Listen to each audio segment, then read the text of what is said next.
What's up, world? I'm Cameron McKinney, and this is Pop Culture Spotlight, a podcast about the movies Confess, Fletch, The Good Nurse, and Stars at Noon. First, let's talk about Confess, Fletch. Here's a quick synopsis. Erwin Fletcher is a semi-retired investigative reporter who is a suspect in a murder, and he tries to solve the mystery of who the killer is. The film stars Jon Hamm, Roy Wood Jr., Aidan Mayeri, Lorenza Izzo, Kyle MacLachlan, Annie Mumolo, Lucy Punch, Marsha Gray Harden, and John Slattery. Standout performances. This is far and away the best leading performance that Jon Hamm has given in a movie. My personal favorites are his supporting roles in The Town and Baby Driver. Hamm is really funny in Confess, Fletch, and I have in the past been somewhat critical of his other comedic roles. I did not care for him in Tag or Keeping Up with the Joneses. I thought he was a good host on Saturday Night Live, and because of that, he got labeled as this guy who can go back and forth between comedy and drama. For me personally, this was a big test to see if that was true, and he passed the test. This has been a year of Hamm going back in time to the 80s. He played a supporting role in Top Gun Maverick, where he was quite good, and of course, Fletch and its sequel, led by Chevy Chase, were also really big in the 80s. I'm not sure how most people feel about this, but I prefer Hamm's Fletch over Chevy Chase's. Hamm is next going to star in Season 5 of Noah Hawley's Fargo with Juno Temple, Jennifer Jason Leigh, and Joe Keery, and is joining Season 3 of The Morning Show. His next movie is Maggie Moore's, directed by John Slattery and co-starring Tina Fey. One of the best things about Confess, Fletch is it pairs Hamm with a lot of funny people. Roy Wood Jr., who most would know as a correspondent on The Daily Show, Annie Mumolo from Bridesmaids, and Barb and Star Go to Vista Del Mar. Along with them are well-known established veteran actors John Slattery, who of course worked with Hamm on Mad Men, and Kyle MacLachlan from Twin Peaks, who in recent years has given some really good supporting performances in High Flying Bird, Tesla, Capone, and now Confess, Fletch. The man behind Confess, Fletch is filmmaker Greg Mottola. Mottola is the director of two of my favorite films, Superbad starring Michael Cera and Jonah Hill, and Adventureland starring Jesse Eisenberg and Kristen Stewart. Both of those movies have a great mix of comedy along with sincerity. Mottola has worked with Jon Hamm on two movies before this one, 2013's Clear History, a Larry David movie I liked a lot that also had Kate Hudson, Bill Hader, Eva Mendes, J.B. Smoove, Amy Ryan, and Danny McBride. I would describe that movie as a longer episode of David's Curb Your Enthusiasm. The other film, Keeping Up with the Joneses, with Gal Gadot, Ela Fisher, and Zach Galifianakis, I did not like at all. Hamm was very funny in Clear History and in Confess, Fletch. Mottola seems to get the very best out of a comedic Jon Hamm. Confess, Fletch ended up being really good and considered a critical hit. However, the other side of things, the money side of things, did not turn out very well. This movie did not come out in a lot of movie theaters and was not heavily promoted. This was supposed to be one of the movies that helped Jon Hamm finally become the movie star many considered he would become post Mad Men. I certainly hope he gets another chance to play this character of Fletch, but the future of this franchise is in serious question. When it comes to Hamm, he's a very good actor, but will most likely never be the type of person who can open a movie big on his own. I just want him to continue to work with good filmmakers, and as for Mottola, he's already made an underrated movie before in Adventureland. When Adventureland came out, nobody saw that movie. Now it's thought of as a cult classic. Confess, Fletch is another example of why I'm frustrated by the box office. If this movie had simply just gone into a streaming service, nobody would talk about it like it was a box office failure. Really, the only movies doing well at the box office are horror movies, animated movies, and superhero movies. The way we should be judging Confess, Fletch is based off of its quality as a movie, and I think it's a very high quality comedy. I do want to take a minute and talk about the original Fletch movie, which I did recently watch for the first time. I liked it, but not as much as I like Confess, Fletch. The reason being, Confess, Fletch lets its other characters be funny, not just Fletch. 1985's Fletch has just one funny character, character, and that's Chase's Fletch. And that seemed to be a thing they did in the 80s, where you have one comedian be super funny in an otherwise deadly serious film. You had Eddie Murphy in Beverly Hills Cop and 48 Hours. Fletch is a showcase for Chase, while Confess Fletch is a funnier film with a better plot. Having not read the books, I'm curious who people think is the better Fletch. Let me put it to you this way. When I think of Fletch, I think of Jon Hamm. That says a lot about things. Like when I think of Chevy Chase, I think about the vacation movies. I think about Caddyshack. I don't think about Fletch. I don't think it's one of his better movies. Well, this is definitely a top 5 Jon Hamm film. Overall, remakes can go one of two ways. They can either feel like forced nostalgia, or they can feel like a fresh perspective on the original. And that's what Confess Fletch is. It's different, it's fun, and has a consistent tone. It's an enjoyable, entertaining movie. And I don't say this about a lot of movies because I'm not a big fan of sequels. I would want a sequel to this movie starring Jon Hamm and directed by Greg Mottola, because I trust those two people to do the best when it comes to a sequel to Confess Fletch. Now let's switch gears and talk about the movie The Good Nurse. Here's a quick synopsis. Amy Lochran is a nurse who befriends a new colleague, Charles Cullen, thinking he's a great guy, until she starts to uncover how he's responsible for killing numerous patients. The film stars Jessica Chastain, Eddie Redmayne, Nnamdi Asomugha, and Noah Emmerich. Standout performances. For as good as Jessica Chastain has been throughout her long career, I think right now she's at the height of her powers. She's coming off of winning the Oscar for The Eyes of Tammy Faye and was brilliant in Scenes from a Marriage. People will watch this film and say she's not playing the interesting part, but make no mistake, this is a great leading performance. Early on, she was a more transformative actress. She's becoming more and more like a movie star, and I mean that in the best way possible. Chastain's future projects include the miniseries George and Tammy, where she will reunite with her Take Shelter co-star Michael Shannon. She also has the movies Memory with Peter Skarsgård and Merritt Weaver, and Mother's Instinct with Anne Hathaway. The two have previously worked together on the movies Interstellar and Armageddon Time. And lately, Chastain has paired herself with some great male co-stars Oscar Isaac and Andrew Garfield, and the streak continues with Eddie Redmayne. For whatever reasons, there has been some unwarranted backlash towards Redmayne's career, and it seems as though it stems from the fact that early on he was an Oscar winner for The Theory of Everything, where he played renowned scientist Stephen Hawking. The next year he was again nominated for The Danish Girl, a film he has recently sort of denounced. I'm a fan of Redmayne's work. I was first really impressed with him in Fantastic Beasts and Where to Find Them, and more recently thought he was great in The Trial of the Chicago 7. Redmayne is at his best playing a real person, Stephen Hawking in The Theory of Everything, Tom Hayden in The Trial of the Chicago 7, and now Charles Cullen in The Good Nurse. Love him or hate him, you have to admit he's a master of the American accent. There is serious Oscar buzz for Redmayne's performance in this. He's given a few showy moments in this movie. Redmayne definitely gives an awards-worthy performance in The Good Nurse. Redmayne, like Chastain, has also had some great on-screen pairings.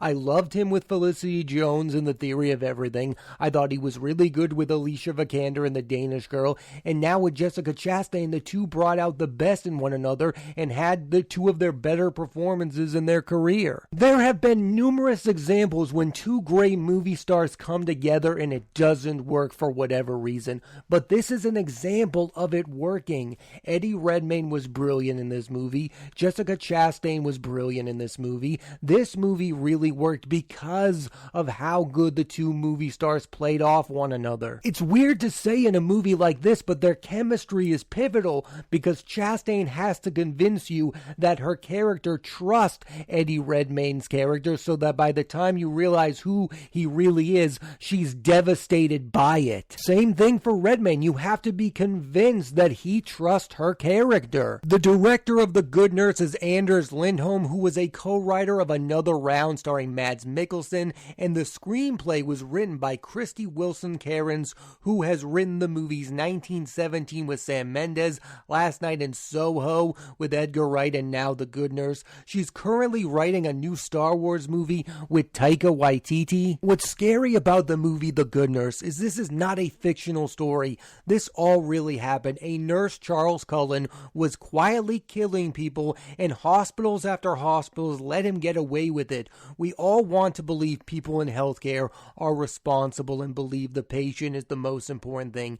Amy really proved it by putting a stop to what Charles was doing. She could have just let him continue once he was out of her life, but instead helped authorities bring him down. As human beings, we believe people in power will end up doing the right thing, but in this case, it was someone not in power just doing the right thing morally. And it was a big risk. Charles could have turned on Amy and tried to kill her. I have been listening to some of the criticisms of this movie, and I find them to be laughable. I mean, people are saying that this movie is too straightforward. This was based on a real-life story. The point of the movie was to tell this story. It wasn't to make the movie more interesting. It wasn't to make the story more entertaining. It was to tell this story that I think people should know. For what this movie is trying to be, I think it's great. It's not trying to be something artsy. It's not trying to do something we've never seen before. I really do think this is an issue people have with movies,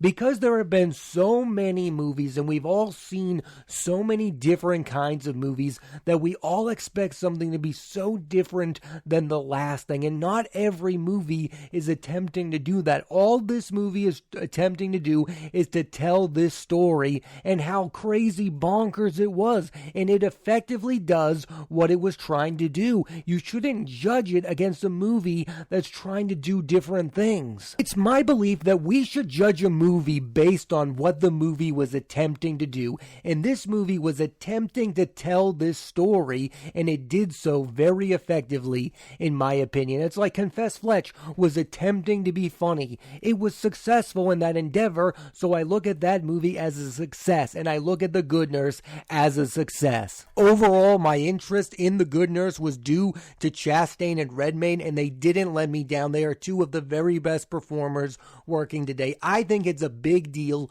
when two recent Oscar winners come together. The Good Nurse is thrilling and entertaining and tells a real-life story that I think people need to know. Let's switch gears one final time and talk about the movie Stars at Noon. Here's a quick synopsis.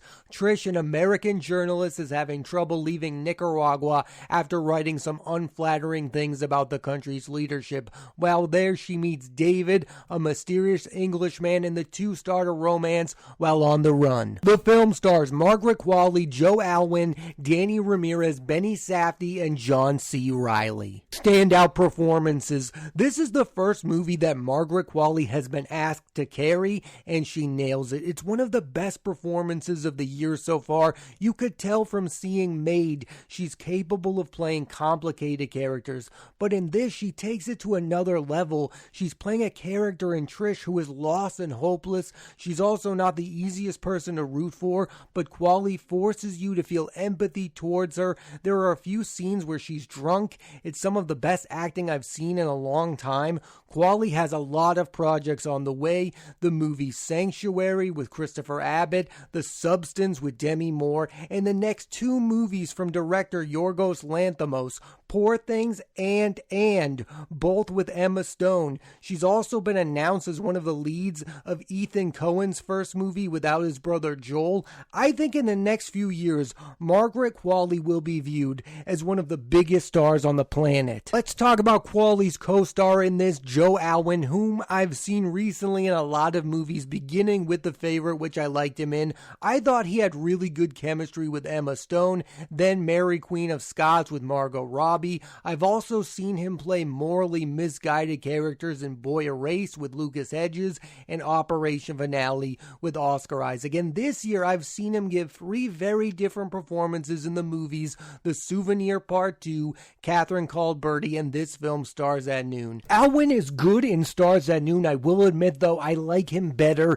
in supporting roles. At this moment, I just don't view him as a leading man. Alwyn will also be joining Qualley and Lanthimos Moses' next movie, and he will be in an adaptation of Hamlet with actor Riz Ahmed. When Stars at Noon was first announced, the male lead was set to be played by Robert Pattinson, who had worked with director Claire Denis in the film High Life. Then he dropped out, most likely for the Batman. Then Rocketman star Taron Egerton joined the film as his replacement, and then he dropped out. It's hard not to imagine what this movie could have been like if one of those two movie stars were in it. Pattinson is one of my all-time favorite performers, and it would have been really interesting to see Egerton in something other than a big studio movie. I would have loved to see Pattinson or Egerton paired with Margaret Qualley. I feel as though the male performance that steals the movie comes from Benny Safdie, who is given an incredible monologue. Safdie is best known as a director, with his brother Josh writing and directing the movies Good Time and Uncut Gems, but in recent years he has been in movies as an actor: Pieces of a Woman with Vanessa Kirby, and two made by top-notch filmmakers, Licorice Pizza from Paul Thomas Anderson and this film Stars at Noon from Claire Denis. Safdie also has a role in the upcoming Christopher Nolan film Oppenheimer. He's also going to be in an upcoming HBO series The Curse with Nathan Fielder and Emma Stone, and the next movie he's making with his brother Josh will once again star Adam Sandler. After seeing Stars at Noon and her last film High Life, I would say Claire Denis has an immaculate visual style. What she's not great with so far, in her English language films anyway, is the dialogue. It feels clumsy at times and unnatural. This sometimes makes it hard to connect with the characters. I love the look of the movie, but also I like movies with quality dialogue. Really, the only character given noteworthy dialogue in this is the one played by Benny Safdie. Margaret Qualley is such a star. She's able to overcome her lack of good dialogue. I especially felt the dialogue issue when it came to Alwyn's David. He never said anything interesting in this movie whatsoever. Despite that, Denis was still able to make a really good, interesting movie. I just think it could have been great with better dialogue. That's why I feel that Robert Pattinson would have been better in this movie than Joe Alwyn, because he can do better. He's a better expressive actor. He can be interesting without saying a lot of meaningful words. I just don't think Joe Alwyn is there yet. He is still good in this movie. He has really good chemistry with Margaret Qualley. I just think another male actor would have been better in this role. It's impossible to watch this movie and say that Margaret Qualley is not the clear winner of it. She was able to overcome the dialogue. She was super interesting. She doesn't need to have a great monologue. She doesn't need to say great things to be interesting. She is just endlessly interesting all on her own. She's at that point in her career. Joe Alwyn is just not at that point. I'm not even sure Taron Egerton is at that point. I would have just been really interested to see him in a role like this, because we've seen him in Rocketman, we've seen him in the Kingsman movies. I think this would have been a really interesting test